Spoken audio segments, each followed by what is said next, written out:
बेटी एक बार चल के लड़के को देख तो लो। मेरा दावा है कि लड़का तुम्हें बहुत पसंद आएगा। बाला बहुत अच्छा लड़का है। हाँ हाँ बेटी, हम लोग तुम्हारे दुश्मन तो नहीं है। किसी अच्छे लड़के से ही तुम्हारी शादी करवाएंगे ना। आखिर तू हमारी इकलौती बेटी है। अच्छा ठीक है माँ, अब ज़्यादा भावुकतापूर्ण शब्दों का इस्तेमाल ना करो। मैं चलने के लिए तैयार हूँ। चलो फिर, बिना देर के हम सब चलते हैं। सभी बाला के घर पहुंचते हैं। अरे क्या बात है बहन जी, अभी तक आपका बेटा नहीं आया? जी बस आता ही होगा।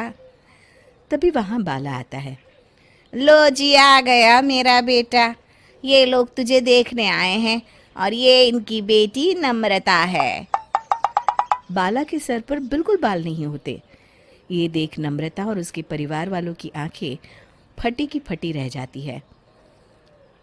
ये तो टकला है। हे भगवान, माँ पिताजी, आप दोनों एक टकले से मेरी शादी करवाने वाले थे। अरे ये तो पूरा उजड़ा चमन है। देखो बेटी, इस तरह किसी का मजाक उड़ाना गलत है।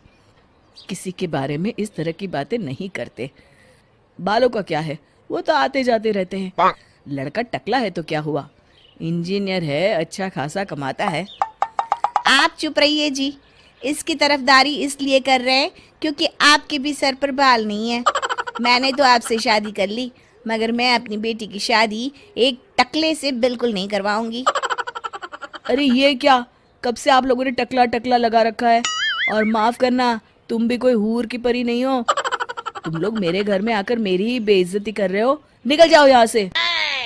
हाँ हाँ तो जा रहे हैं ना, हमें भी यहाँ रुकने का कोई शौक नहीं है।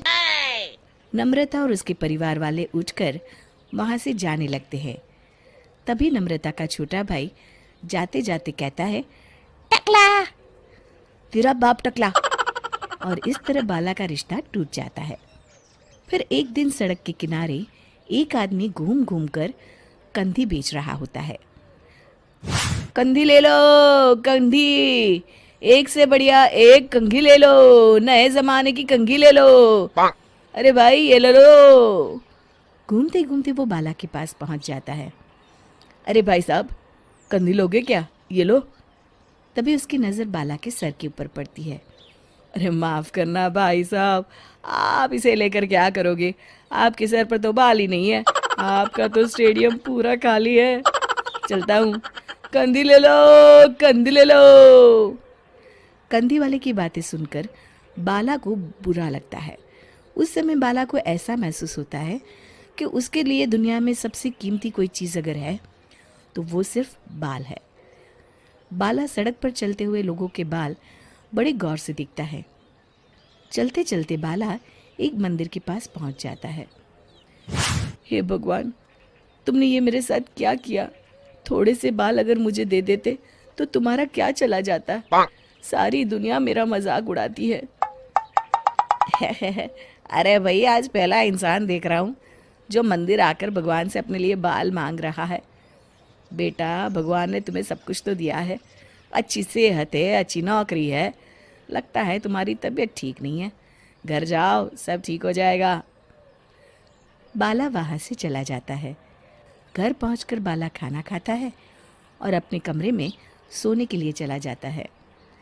फिर सुबह जब बाला सोकर उठता है तो आईने के सामने अपने आप को देखकर हैरान हो जाता है। बाला के सर पर एकदम घने बाल आ जाते हैं। बाला खुशी से झूम उठता है।